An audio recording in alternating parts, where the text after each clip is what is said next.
Le référendum sera un acte du peuple, simple et portant loin. Je vous consulte directement. Le référendum sert-il à quelque chose ? Un référendum ne devrait être décidé que lorsqu'un grand intérêt national est en jeu. J'ai décidé d'appeler les Français à se prononcer par la voie du référendum. Le référendum, c'est l'esprit de la Ve République. Sud Radio. 9h, 11h. On aurait souhaité qu'il y ait un référendum. Le grand référendum. Dimitri Pavlenko. Bonjour à tous, ravi de vous retrouver au micro de Sud Radio, le grand référendum jusqu'à 11h. Nous sommes ensemble aussi jusqu'à midi. On va parler dans l'heure qui vient des mutuelles étudiantes et on va se demander s'il faut les supprimer parce que c'est une particularité française, les mutuelles étudiantes chez nous. Les étudiants sont obligés de confier leur couverture maladie à des mutuelles spécifiques. Elles sont une dizaine à s'arracher les étudiants à chaque rentrée universitaire. Et la plus grosse d'entre elles, la LMDE, est au bord du désastre financier. Une dette colossale de 35 millions d'euros qui met en péril les remboursements santé de la moitié des étudiants français. C'est bien la preuve qu'il faudrait en finir avec les mutuelles étudiantes, disent certains qui dénoncent pêle-mêle leur mauvaise gestion, les délais de remboursement interminables, le personnel mal formé. Alors certes, les mutuelles étudiantes fonctionnent mal, il ne fait pas bon tomber malade parfois quand on est étudiant, mais on entend aussi que s'attaquer aux mutuelles étudiantes, c'est surtout chercher des économies à tout prix, y compris sur le dos des étudiants dont on prétend se soucier. Casser les mutuelles étudiantes, est-ce que ce sera vraiment à leur avantage ? On donne la parole aux deux camps ce matin dans le grand référendum, à vous de vous faire une opinion. Vous nous dites ce que vous en pensez en prenant votre téléphone. J'attends vos appels au 0826 300 300. Venez nous raconter vos expériences également si vous-même êtes étudiant. Vous pouvez nous laisser vos messages aussi sur les réseaux sociaux, Twitter avec le mot-clé Sud Radio, la page Facebook de Sud Radio et vous votez sur sudradio.fr. Sud Radio. Dimitri Pavlenko. Le grand référendum. Le grand référendum Sud Radio. Faut-il supprimer les mutuelles étudiantes à l'heure où la plus grosse d'entre elles, la LMDE, est au bord du désastre financier ? Elle vient d'être placée la semaine dernière en procédure de sauvegarde de justice. On va en débattre avec nos invités, des représentants du syndicalisme étudiant. Tristan Haute, il est le membre du syndicat étudiant solidaire, et Alexandre Leroy, président de la FAGE. Bonjour à tous les deux. Bonjour Alexandre Leroy, je commence par vous. La FAGE qui est en substance dans le paysage syndicaliste étudiant, on ne va pas pouvoir faire l'économie d'un débat autour de ça aussi, puisque les mutuelles étudiantes, cette particularité bien française, c'est que ce sont les étudiants qui gèrent leur propre sécurité sociale, à cette exception près que tous les syndicats étudiants ne sont pas forcément représentés, notamment à la LMDE. C'est l'UNEF qui truste tous les sièges au conseil d'administration de la LMDE. L'UNEF qu'on a invité, qui nous avait dit oui dans un premier temps, et puis finalement qui a décliné notre invitation à participer. Alors ça vous surprend, Alexandre Leroy, l'absence de l'UNEF pour prendre la défense de la LMDE ce matin ? Non, écoutez, ça me surprend plus. Vient un moment, le tapis est plus assez grand pour planquer la poussière dessous, donc ça ne me surprend pas, mais je pense qu'avec Monsieur Tristan Haute, on pourra avoir un débat sur la situation tout à fait pertinent. Alors voilà, effectivement, vous avez raison de le dire, Alexandre Leroy, mais néanmoins, ce débat entourant la suppression des mutuelles, ça fait quelques années qu'on en parle. Il y a eu un rapport de la Cour des comptes accablant sur la gestion de la LMDE. Il y a une proposition d'une sénatrice également pour les supprimer ces mutuelles étudiantes, cette exception française. La fin de la gestion de la sécurité sociale des étudiants par les étudiants, c'est quand même un peu triste pour vous. Vous en pensez quoi ? Mais alors, sans se focaliser sur ce point, aujourd'hui, il serait encore un petit peu naïf de croire que les étudiants ont leur mot à dire dans ce régime. On nous parle d'un régime géré par les étudiants. Maintenant, il suffit de voir, et je vais prendre le cas de la LMDE parce que c'est celui qui fait l'actualité médiatique en ce moment.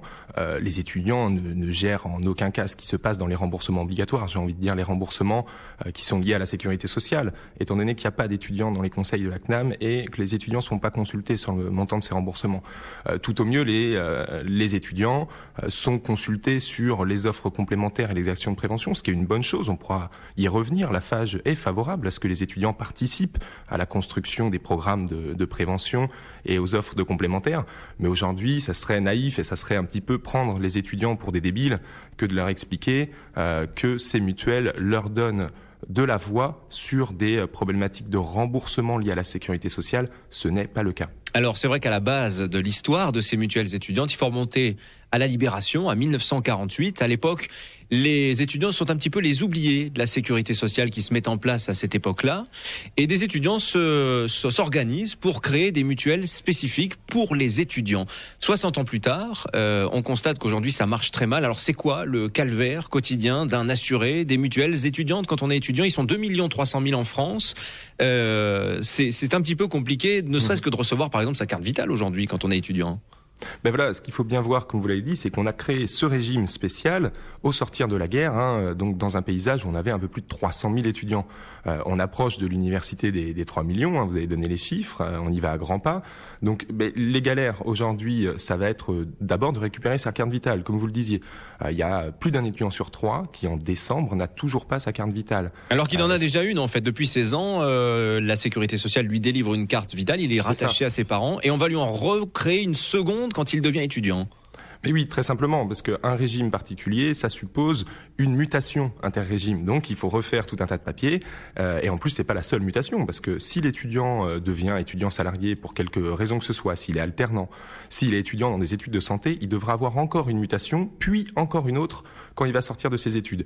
Et ça sera des démarches qui seront toujours très longues. Donc voilà, il y a une superposition de dispositifs administratifs. On est dans la bureaucratie, la technocratie bien française. Et ça nuit en premier lieu aux étudiants, parce que pas de carte vitale, c'est bonjour les galères ensuite pour percevoir son remboursement. Et alors, quand on a sa carte vitale, percevoir ses remboursements, c'est aussi galère. Il y a eu un reportage diffusé la semaine dernière sur France 2, au moment où la LMDE était placée dans cette procédure de sauvegarde de justice, où il y avait ces images assez consternantes. On voyait une jeune femme qui découvrait dans les bacs des personnes qui travaillent à la LMDE, des bacs dans des feuilles de soins qui traînaient depuis 2011. 4 ans qu'on attend son remboursement. Mais alors là, pour le coup, je pense, et en regardant ce reportage, je sais que moi j'ai eu une pensée un petit peu gênée pour ces milliers, ces dizaines de milliers, peut-être même plus, d'étudiants qui ont découvert que voilà, depuis 3 ou 4 ans, leur remboursement traînait dans les fameuses pochettes mauves, sans aucune considération, et qu'ils avaient beau essayer de faire toutes les relances possibles. Enfin, c'est consternant. C'est consternant quand on voit des étudiants qui vont avoir des problèmes de santé parfois un peu plus lourds que les autres, se dire qu'ils vont être obligés pendant plusieurs années, imaginez-vous, plusieurs années, de gréver un budget assez conséquent.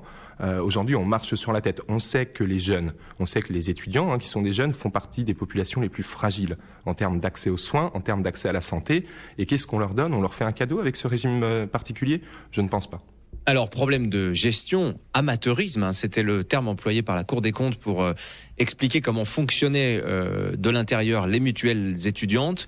Des étudiants qui d'ailleurs pour beaucoup des fois renoncent à se soigner parce qu'ils n'ont pas beaucoup d'argent. Il fait pas bon de tomber malade aujourd'hui quand on est étudiant en France, Alexandre Leroy. J'ai envie de vous dire, avec ce régime, tout se passe bien du moment où justement on tombe pas malade. Mais aujourd'hui, si vous tombez malheureusement malade, alors si vous avez la chance d'avoir une carte vitale, déjà vous passerez pas par des feuilles de soins, parce que ce qu'il faut voir, c'est que c'est traité encore plus lentement. Mais c'est sûr que aujourd'hui, on a des étudiants, près d'un étudiant sur 3, qui nous expliquent régulièrement, voilà, moi quand je me sens un petit peu malade, je fais l'économie d'une consultation, parce qu'une consultation c'est pas super cher, mais une consultation plus une autre consultation plus des médicaments, en sachant très bien que je vais pouvoir mettre de 2 à 6 mois à être remboursé. C'est pas possible. Les budgets étudiants, ils sont de plus en plus resserrés. Il y a une récente étude de l'IGAS qui est sortie sur la précarité, qui expliquait que les étudiants sont une des couches de la population qui voit le plus son taux de précarité augmenter. Donc forcément, il faut chercher un budget pour faire des économies. Ça peut pas être le budget logement, ça peut pas être le budget d'inscription. Donc ça va être le budget santé, le budget restauration. Et c'est des mauvaises habitudes qui vont peser sur la santé, sur le bien-être des étudiants et qui sont, et il faut le dire, je pense, un vrai problème de santé publique à long terme. Alors, on va continuer à débattre dans un petit instant. On va donner la parole à Tristan Haute, membre du syndicat étudiant solidaire, qui est notre second invité, à parler de ces mutuelles étudiantes que certains voudraient supprimer. Dysfonctionnement à tous les étages, une dette colossale pour la plus importante d'entre elles, la LMDE, qui s'occupe de près de la moitié des étudiants. Vous restez avec nous et vous participez vous aussi au débat. Venez nous raconter vos expériences. 0826 300 300 pour prendre la parole à l'antenne. Pensez-vous qu'il faut supprimer ou non les mutuelles étudiantes? J'attends vos appels. À tout de suite. Sud Radio, Dimitri Pavlenko, le grand référendum. Des appels qui tombent dans le vide, des cartes vitales qui mettent 6 mois à arriver, des remboursements qui mettent parfois plusieurs années aussi à revenir sur votre compte. Voilà la réalité de l'assurance maladie chez les étudiants, gérés par ces mutuelles un petit peu à part, qui font que les étudiants sont à la fois en dehors et dans la sécurité sociale. Ça, c'est tout le particularisme français. Bonjour Tristan Haute. Bonjour. Membre du syndicat étudiant solidaire, on décrivait à l'instant la galère des étudiants, surtout pour se faire rembourser lorsqu'ils tombent malades, lorsqu'ils doivent se faire rembourser par cette sécurité sociale un petit peu à part, celle des étudiants. Alors on décrivait à l'instant avec Alexandre Leroy le fait que les étudiants rognent souvent sur les dépenses de santé, parce que ça coûte cher, parce qu'on a des petits budgets quand on est étudiant. Finalement, ils connaissent assez mal aussi, les étudiants, la réalité du fonctionnement de leur mutuelle. Est-ce que c'est pas un peu la faute des étudiants si on constate de telles dérives qui montrent qu'aujourd'hui, par exemple, la LMDE, la plus grosse d'entre elles, est au bord de la faillite? Est-ce que c'est pas un peu la faute des étudiants quand même? Non, pas du tout. Le système actuel est extrêmement complexe, y compris par rapport à l'assurance maladie et y compris par rapport au régime général de sécurité sociale. Les mutuelles étudiantes, elles ont un fonctionnement qui est extrêmement opaque et on a beau réclamer des procédures transparentes, des comptes, la publication des comptes, etc. Les mutuelles s'arrangent toujours pour essayer de reporter ces échéances, essayer de ne pas répondre. Donc non, il y a une opacité dans la gestion. C'est pas seulement un amateurisme. D'ailleurs, c'est pas seulement propre à la LMDE, mais il y a une grande opacité dans la gestion des mutuelles étudiantes, et y compris quand on nous demande de voter pour des élections dans les mutuelles. À la LMDE, les chiffres de la participation, c'est à peu près 4%. Ça me donne une idée, il n'y a qu'une seule liste à chaque fois. Il y a 4% des étudiants qui participent à l'élection des membres du conseil d'administration de la LMDE. C'est même pas 4% parce qu'en fait, c'est même pas 4% des étudiants parce qu'en fait, seuls les adhérents à une complémentaire santé votent, c'est-à-dire que les simples affiliés à la sécurité sociale à la LMDE ne votent pas. Ils n'ont pas le droit de vote. Donc derrière, il y a une gestion par les étudiants, mais pas par n'importe lesquels au final. Alors ce sont qui justement ces étudiants qui gèrent les mutuelles étudiantes, Tristan Haute? Il y a toujours eu des liens, entre les organisations étudiantes et les mutuelles étudiantes. Le plus connu et le plus évident, parce qu'en fait, on a des documents comptables pour le prouver, c'est le lien entre la LMDE et l'UNEF. C'est pas le seul. Mais donc l'UNEF, c'est le premier syndicat étudiant en termes de nombre de militants. On sait que c'est un syndicat qui est aussi très proche du Parti socialiste, l'UNEF. On en parlera un petit peu plus tard. Et ce sont eux en fait qui siègent dans les conseils d'administration des études. Donc quelque part, quand on dit que ce sont les étudiants qui gèrent la sécurité sociale des étudiants, c'est pas complètement faux finalement. Ce sont des étudiants qui gèrent la sécurité sociale des étudiants, et après ils la gèrent de manière extrêmement mauvaise. Mais voilà. Alors aujourd'hui, on n'a pas le choix aussi, il faut bien le dire Tristan Haute, quand on entre à l'université, on n'a pas le choix, il faut adhérer à une mutuelle étudiante, autrement on n'a pas de couverture santé. Comment ça se passe dans les universités? Puisque je disais il y avait une dizaine d'acteurs du marché, si je puis dire. C'est quoi aujourd'hui le marché des mutuelles étudiantes en France? Alors en fait, vous avez à chaque fois vous avez la LMDE qui est nationale et vous avez des acteurs régionaux. Donc si vous voulez, dans les universités, quand vous arrivez, vous avez souvent deux acteurs, donc une mutuelle régionale et la LMDE qui s'affrontent pour obtenir le plus d'affiliés possible. Parce que derrière, il y a un enjeu financier à obtenir plus d'affiliés possible, parce que l'assurance maladie donne ce qu'on appelle une remise de gestion à la mutuelle, qui est de 52 ou 53 euros par affilié. Et donc, il y a une espèce de guerre commerciale quand vous souscrivez à l'université pour savoir quelle mutuelle aura le plus d'affiliés. Parce qu'attendez, juste une précision quand même. On dit mutuelle étudiante avec cette particularité que la mutuelle étudiante, c'est en fait la sécurité sociale des étudiants, plus éventuellement la mutuelle, la complémentaire. Voilà. Et en fait, les réseaux d'affiliés à la sécurité sociale étudiante sont utilisés par les mutuelles étudiantes pour vendre des complémentaires santé. Ensuite, parfois pour expliquer aux étudiants que c'est vrai, ils sont sur la mutuelle de leurs parents, mais c'est mieux d'avoir une couverture autonome. Pour expliquer à un étudiant salarié qui est éventuellement d'ailleurs déjà couvert par une mutuelle, voire déjà affilié à la sécurité sociale par son activité de salarié, que non, mais il doit payer quand même pour avoir sa sécurité sociale étudiante. Et derrière, les gens ont un mal fou, par exemple des étudiants salariés, ont un mal fou à se faire rembourser leurs cotisations, leurs 213 euros, leurs fameux 213 euros de cotisation à la sécurité sociale.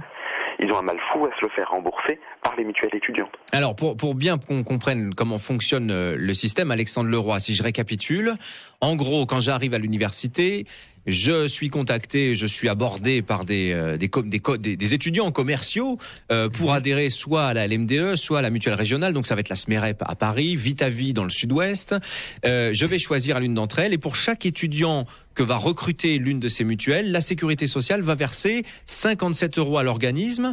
L'organisme qui va percevoir en outre l'adhésion de l'étudiant, c'est aux alentours de 200 €. C'est-à-dire qu'en gros, chaque étudiant rapporte 260 € à peu près, je dirais, à la mutuelle à laquelle il adhère. C'est ça l'idée, hein ? Alors, c'est pas exactement ça. Si vous voulez, l'étudiant arrive sur sa chaîne d'inscription, il va payer sa cotisation, comme le disait très bien Tristan Haute, à la sécurité sociale. Sur ces 213 €, comme vous le disiez, il va y avoir une remise de gestion de l'assurance maladie à la mutuelle étudiante, qui va en percevoir une cinquantaine d'euros, comme vous l'expliquiez, qui est calculée. Donc c'est une négociation qui est faite entre l'assurance maladie, l'État et les mutuelles étudiantes, qui estiment le coût que va avoir pour une mutuelle un étudiant au niveau de ses soins pendant une année. Donc la mutuelle gagne de l'argent, si je puis dire, de la part de la cotisation des étudiants, plus c'est la sécurité sociale qui lui donne de l'argent pour s'occuper de l'étudiant. Si vous voulez, voilà, la mutuelle étudiante récupère une part de cette cotisation pour gérer les tâches dont elle a mission suite à la délégation de services publics que lui donne l'assurance maladie. C'est la gestion des remboursements des frais de santé. C'est ça, la gestion des remboursements des frais de santé. Et ça explique que derrière, si la mutuelle veut faire ses marges commerciales, parce que c'est une entreprise comme une autre, et ça, il n'y a pas de souci, si elle veut faire ses marges, il va falloir qu'elle réussisse à vendre ses produits complémentaires, ses produits assurantiels, bancaires, il y a tout dans les mutuelles étudiantes. C'est pour ça que les négociations, je veux dire, sont si féroces pendant la rentrée. On a énormément de témoignages de familles qui sont effarées de voir que c'est la foire à l'empoigne, quoi. On débarque les étudiants dans un hall où les différentes mutuelles étudiantes vont s'écharper pour pouvoir récupérer le chaland et récupérer l'argent qui va avec. Et alors, c'est quoi les arguments de ces mutuelles pour séduire les étudiants ? Parce qu'en fin de compte, qu'on adhère à la LMDE ou à la mutuelle régionale, au final, on est remboursé pareil, quasiment. Alors, on est remboursé pareil. Bon, il y a des qualités de gestion qui sont hétérogènes selon les mutuelles, même si, comme le disait l'intervenant précédent, les problèmes ne sont pas seulement cantonnés au secteur de la LM2. Il y a beaucoup d'autres mutuelles régionales qui connaissent des problèmes similaires. Mais au final, les remboursements de l'assurance maladie, de toute façon, les montants sont définis par convention et c'est pas les mutuelles qui les choisissent. Donc ça, vous serez remboursé de la même manière. Les arguments derrière, ça va surtout être de réussir à vendre ces fameuses complémentaires qui, elles, rapportent de l'argent aux mutuelles étudiantes. Alors derrière, va y avoir des choses des fois honnêtes qui vont être de dire oui, c'est important d'avoir une complémentaire. Oui, bien sûr. Étant donné qu'aujourd'hui, la sécurité sociale ne rembourse pas à 100%, il faut bien un moyen d'être remboursé du complément de ses frais. Et des fois, il y a des arguments qui sont parfois, qui frôlent la malhonnêteté. Par exemple. En disant, c'est obligatoire. On a eu des témoignages, de plus en plus nombreux d'ailleurs, d'étudiants qui disent, mais je ne comprends pas, j'ai contracté une complémentaire, on m'a dit que c'était obligatoire. Non, la complémentaire n'est pas obligatoire. Et parfois, le problème, c'est que ces étudiants sont déjà couverts, en fait, par un produit de meilleure qualité qui vient de leurs parents. Donc, alors, je généralise pas le cas, mais ça se passe. Et aujourd'hui, c'est le système qui pousse aussi ces mutuelles étudiantes à se batailler sur ces produits-là, parce qu'il faut bien égaliser les comptes, il faut bien réussir à avoir du bénéfice. Et donc le système qui donne une délégation à deux opérateurs différents, déjà c'est une aberration, pousse un petit peu ce théâtre en fait à exister. C'est un vrai problème parce que les premiers qui trinquent au niveau financier, c'est les étudiants. Alors voilà, deux concurrents par région qui s'affrontent finalement pour une clientèle captive dans la mesure où les étudiants sont obligés de s'affilier à l'une de ces mutuelles étudiantes.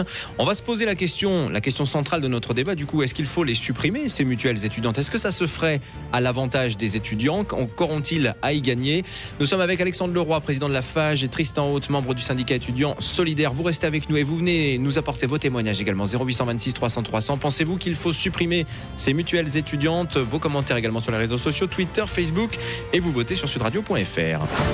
Sud Radio. 9h, 11h. J'ai décidé d'appeler les Français à se prononcer par la voie du référendum. Dimitri Pavlenko. Le grand référendum. Il est 9h32 sur Sud Radio. On parle des mutuelles étudiantes. Faut-il les supprimer ? C'est ce que préconise notamment la Cour des comptes fin 2013 dans un rapport très dur pour la gestion de ces mutuelles étudiantes qui gèrent une clientèle captive, celle des étudiants. C'est un particularisme français. On en débat avec nos invités, Alexandre Leroy, président de la FAGE, Tristan Haute, membre du syndicat étudiants solidaires. Alors Tristan Aude, justement, on voit les critiques s'amonceler sur le dos des mutuelles étudiantes. Il faudrait les supprimer, ces mutuelles étudiantes. Vous qui êtes étudiant, qui les représentez à travers votre syndicat solidaire, pensez-vous que ça soit à l'avantage des étudiants de les supprimer, ces mutuelles étudiantes? Ça serait quoi les conséquences directes? La question est moins de les supprimer, de savoir comment on les supprime et comment seront gérés les étudiants quand les mutuelles étudiantes auront été supprimées. Si les étudiants sont intégrés dans le régime général des salariés, ce qu'on souhaite, ce que la FAGE souhaite d'ailleurs aussi, on va se retrouver avec des étudiants qui seront finalement aussi bien couverts que les salariés au niveau de la sécurité sociale, ce qui par rapport à leur situation actuelle, leur couverture actuelle sera bénéfique. Clairement. Ils seraient mieux couverts par la sécurité sociale, la CNAM, que s'ils étaient que par les mutuelles étudiantes aujourd'hui. Ils auraient une meilleure couverture. Bien entendu, oui. C'est justement ce que... On est moins bien remboursé quand on est étudiant, c'est ça que vous nous dites. C'est pas qu'on est moins bien remboursé, c'est que la qualité du service, notamment le temps de remboursement, le temps pour avoir sa carte vitale, il est beaucoup plus faible au niveau de la sécurité sociale du régime général. Tous ces problèmes de gestion qu'on a évoqués. Voilà. Oui. Et ça permet, comme le disait Alexandre Leroy tout à l'heure, d'éviter, quand on va se retrouver salarié, d'éviter de devoir changer à chaque fois de régime, finalement. De changer de régime quand on va devenir salarié. Donc c'est un avantage aussi. Après, ce n'est pas on va dire que c'est une solution qui va permettre de résoudre énormément de problèmes. Ce n'est pas la solution miracle non plus. Il faut voir quelles seront les conséquences. Par exemple, on nous dit qu'aujourd'hui intégrer les étudiants au régime général, ça permet de faire des économies. Oui, mais l'idéal ce serait que ces économies, elles servent à améliorer, par exemple, les financements des centres de santé qui sont présents sur les universités, où les étudiants peuvent bénéficier du tiers payant, c'est-à-dire qu'ils n'avancent, s'ils sont couverts par une complémentaire, ils n'avancent aucun frais. Mais alors, la question qu'on peut se poser, Alexandre Leroy, là je me tourne vers vous, c'est quand on voit les problèmes de gestion, les problèmes administratifs que ça pose aux étudiants, qui doivent refaire des cartes vitales, qui doivent en rechanger quand ils ont fini leurs études. La vraie question, c'est pourquoi, du coup, on a créé ces mutuelles étudiantes? Pourquoi, en 48, on prend cette décision de cette spécificité d'un régime à part qui complexifie vachement la vie des étudiants, finalement? Ce qu'il faut bien voir, c'est qu'à l'époque, le paysage étudiant est absolument pas le même que maintenant, ni le paysage de la sécurité sociale ou le paysage mutualiste. Donc à l'époque, ça a pu sembler cohérent d'apporter une protection par les étudiants sur laquelle ils peuvent gérer l'administration de leur mutuelle. Il y avait 300 000 étudiants. Au niveau de l'échelle et de la masse, c'était gérable.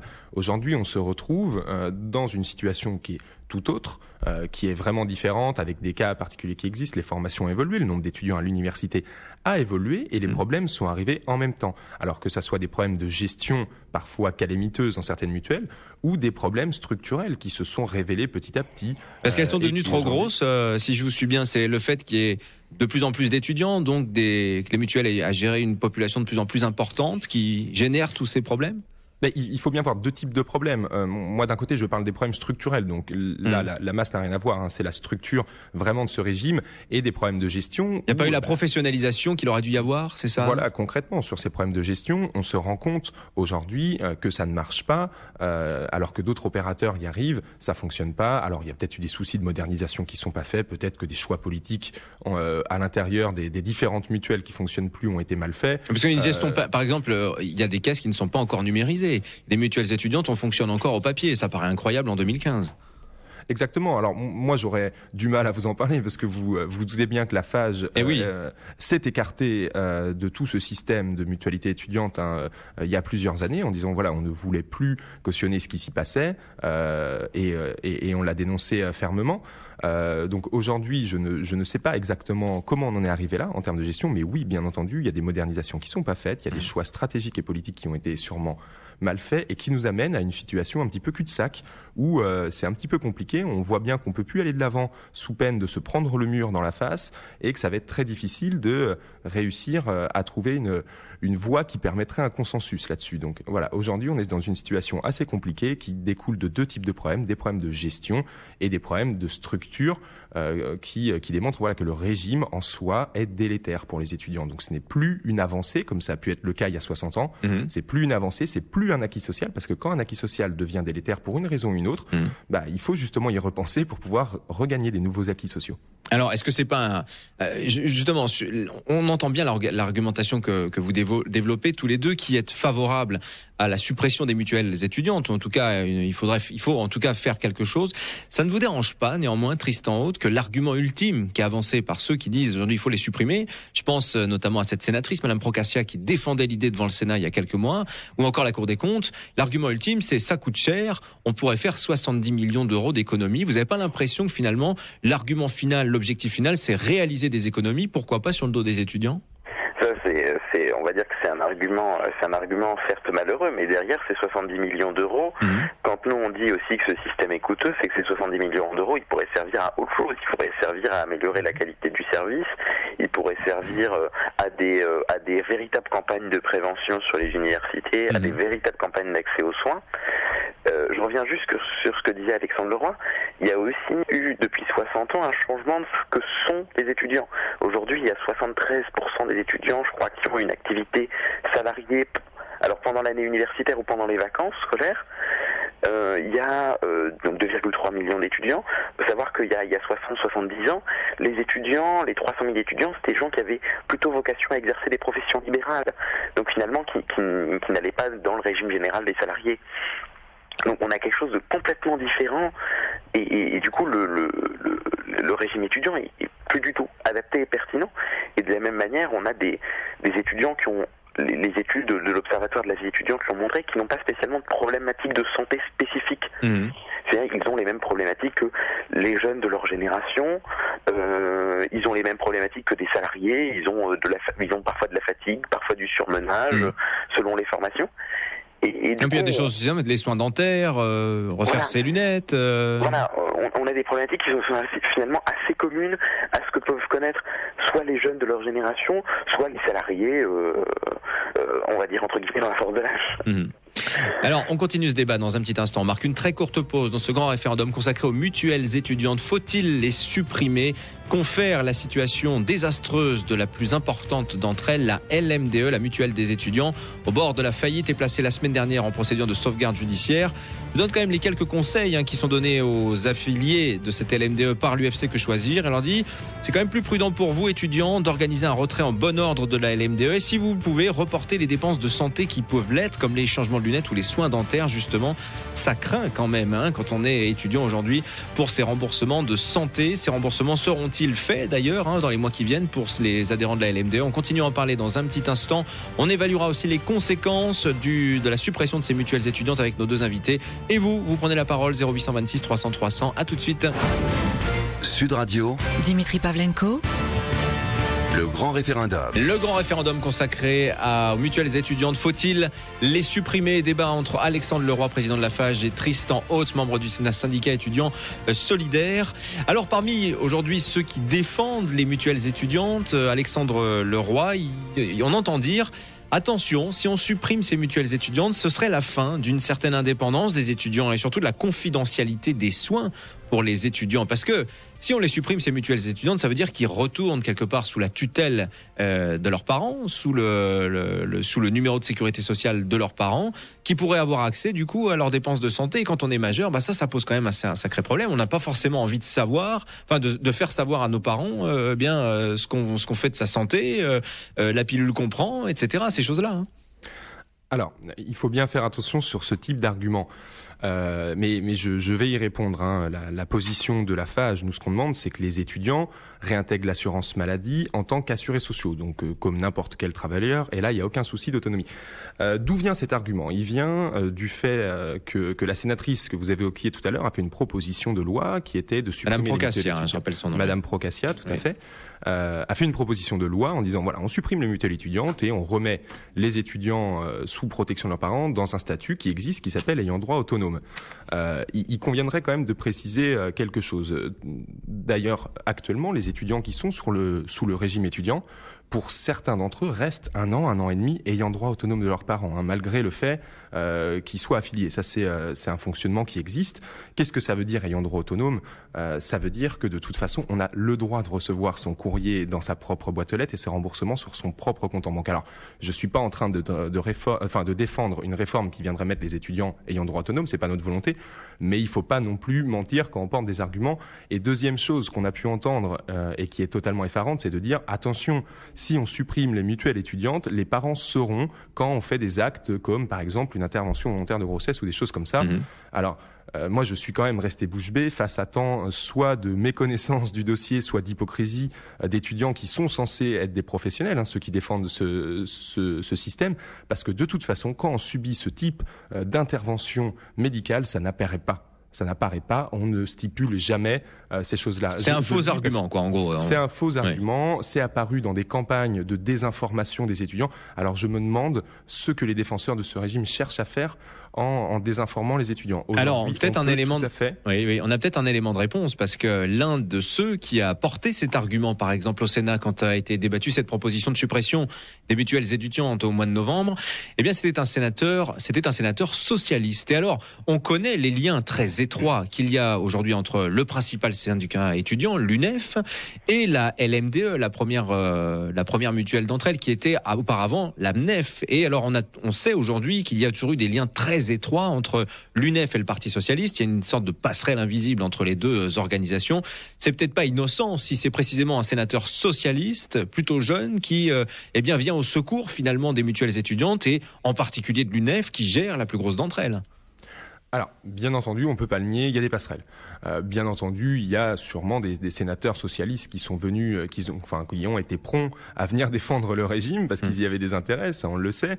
Maintenant, attention, il s'agirait de ne pas occulter quand même le fait que le rapport du Sénat a été coécrit par la sénatrice Procaccia de l'UMP, mais aussi un sénateur de gauche du Parti socialiste, Monsieur Kerdraon.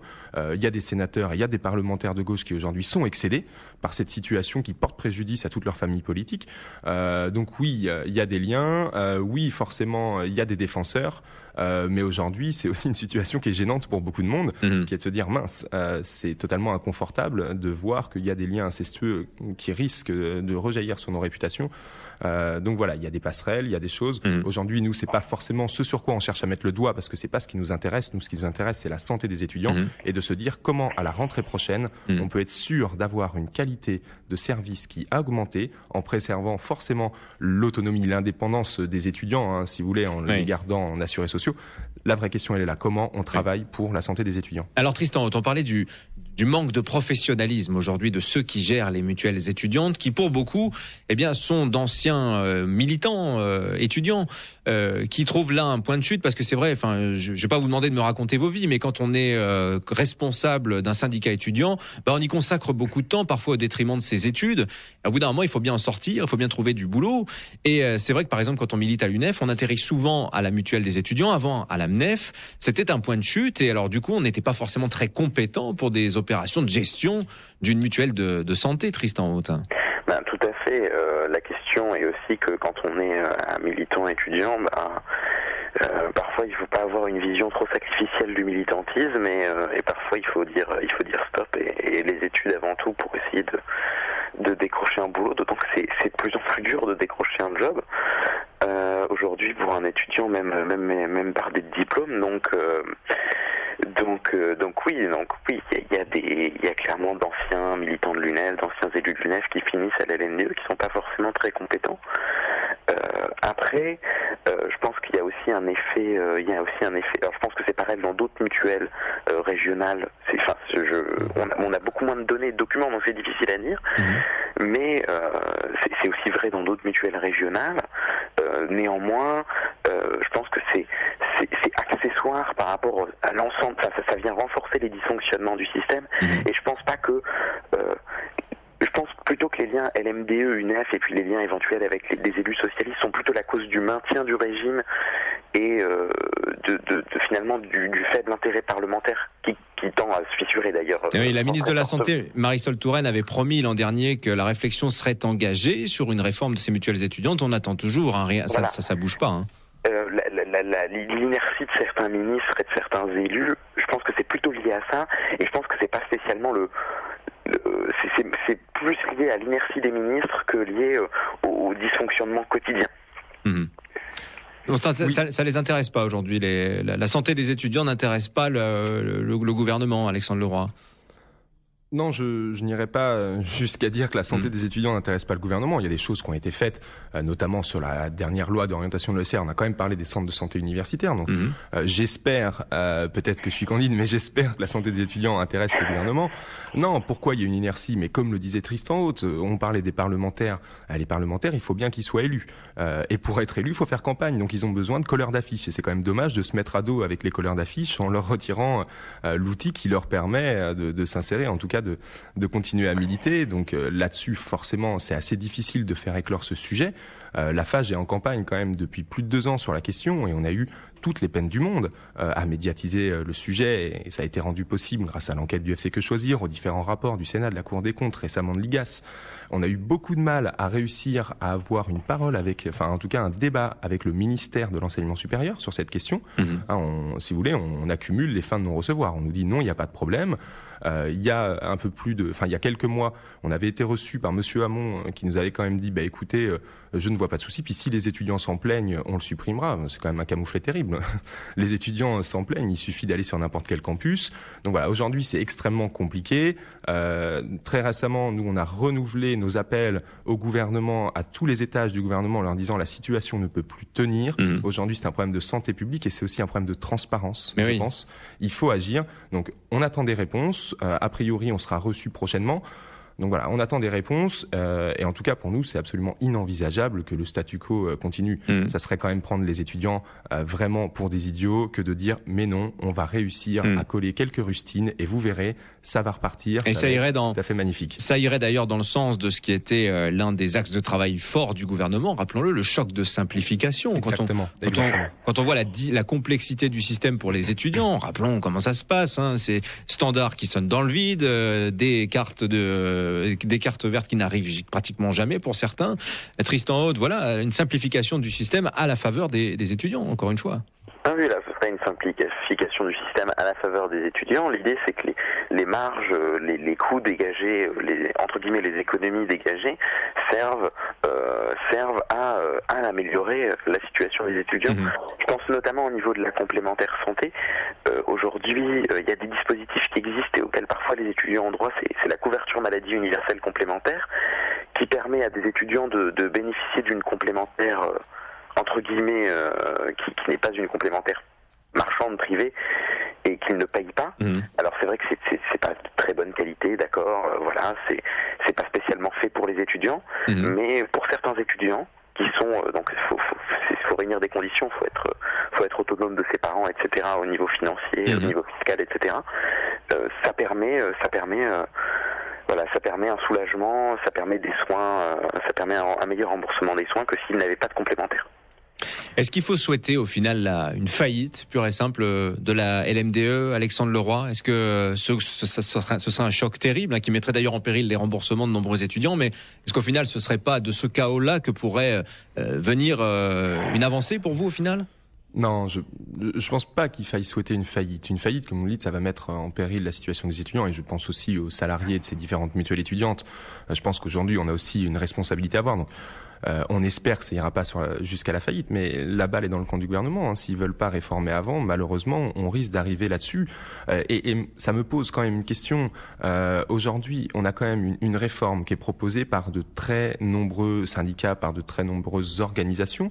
Une réforme qui est quand même une avancée en termes de prévention, parce que justement, comme le disait Tristan, avec les fonds qu'on va réussir à économiser, on va pouvoir abonder des dispositifs comme la CMUC, mais aussi comme la prévention. La prévention, c'est une vraie ambition du gouvernement. Il suffit de voir que le premier titre du projet de loi santé, c'est quand même un titre prévention. Symboliquement, c'est fort. On a une mesure de simplification. Le candidat Hollande n'avait que ce mot à la bouche, simplifier, simplifier. Et on a aussi, enfin, une mesure qui est une avancée de santé pour les jeunes. Ça s'inscrit quand même dans la priorité que le candidat Hollande accordait à la jeunesse. Donc voilà, on a une mesure qui est populaire, qui est une avancée de santé publique, qui est réclamée par les étudiants. Oui, voilà, qui permet d'investir sans avoir à trouver de l'argent à gauche à droite. L'argent il est là, qui permet de réinvestir sur de la prévention, sur de la couverture, sur de la CMUC. Quand on a ce type de réforme qui est gagnant sur tous les points et qui en plus est populaire, je me demande quand même quel type de gouvernement peut hésiter là-dessus. C'est presque un cadeau à faire pour un gouvernement qui est en plus en mal de popularité. Effectivement. Alors on continue à en débattre dans un petit instant. Tristan Haute est avec nous, membre du syndicat étudiant solidaire. Alexandre Leroy également, président de la FAGE. Et vous, encore quelques minutes pour voter sur sudradio.fr. Pour prendre la parole également à l'antenne 0826 300 300. On attend vos appels et vos messages également sur les réseaux sociaux, Twitter et Facebook. À tout de suite. Sud Radio, Dimitri Pavlenko, le grand référendum. Allez, nous voilà dans les toutes dernières minutes de ce grand référendum consacré à cette question. Faut-il supprimer les mutuelles étudiantes? La plus importante d'entre elles, qui s'occupe de près d'1 million d'étudiants, la LMDE, est au bord de la faillite, placée la semaine dernière en procédure de sauvegarde judiciaire pour une dette colossale de plus de 35 millions d'euros. Gestion d'amateurs, des problèmes récurrents pour tous les étudiants qui parfois ne reçoivent pas leur carte vitale, ont toutes les peines du monde à se faire rembourser. Quand on appelle, ça sonne dans le vide. De quoi nourrir les arguments de nos invités qui pensent tous les deux qu'il faut changer le système. Alexandre Leroy, président de la FAGE, et Tristan Haute, membre du syndicat étudiant solidaire. Alors pour ces toutes dernières minutes de l'émission, je vais vous demander à tous les deux de répondre à la question du jour, nous expliquer pourquoi vous pensez qu'il faut supprimer les mutuelles étudiantes. Tristan Haute, je commence par vous, membre du syndicat étudiant solidaire. Vos deux syndicats, la FAGE solidaire, ne siègent pas au conseil d'administration de la LMDE, mais plus généralement sur ce problème des mutuelles étudiantes, pensez-vous qu'il faut les supprimer? Tristan Haute, 60 secondes pour nous répondre, c'est à vous. Oui, il faut supprimer les mutuelles étudiantes. La question est de savoir comment on les supprime. Nous, ce qu'on souhaite, c'est que les étudiants soient intégrés au régime général des salariés, de la sécurité sociale. Mais on souhaite plus largement qu'il y ait un développement des centres de santé universitaires avec le tiers payant. Donc les étudiants n'avancent pas de frais de santé dans ces centres. Qu'il y ait des dispositifs de prévention qui soient mis en place, des dispositifs d'accès à la contraception libre et gratuite. Qu'il y ait une extension aussi de ce qu'on appelle la couverture maladie universelle complémentaire à l'ensemble des étudiants boursiers pour que ces étudiants ils soient bien couverts au niveau de la sécurité sociale, mais qu'en plus, au niveau de la complémentaire, ils ne renoncent pas à une couverture complémentaire, ils ne renoncent pas aux soins, parce qu'aujourd'hui, la sécurité sociale, malheureusement, ne couvre qu'une partie des dépenses de santé des étudiants. Eh bien voilà, des arguments qui plaident tous en la faveur d'une suppression, une meilleure couverture santé, des remboursements plus efficaces, plus simples aussi, décidément, tout plaide en faveur de la suppression de ces mutuelles étudiantes. C'est assez consternant quand même, effectivement, cet immobilisme politique dont vous parliez à l'instant avec Alexandre Leroy. Du coup, Alexandre Leroy, je me tourne vers vous. Faut-il supprimer les mutuelles étudiantes? J'imagine déjà que vous allez nous répondre oui. Alors pourquoi? 60 secondes pour nous répondre, c'est à vous. Alors très simplement, je pense qu'il est temps que le gouvernement mette la main, fasse un peu preuve de courage politique sur la question. On ne supprime pas les mutuelles étudiantes, on supprime le régime de sécurité sociale étudiante. On rapatrie, comme le disait Tristan Haute, les étudiants à l'assurance maladie. On se sert des économies engendrées pour justement renforcer les capacités de prévention des centres de santé universitaires, l'accès à la contraception, mais aussi l'accès à tous les soins un petit peu spécialisés, dentaires, ophtalmo, gynéco. On agit pour la santé des étudiants.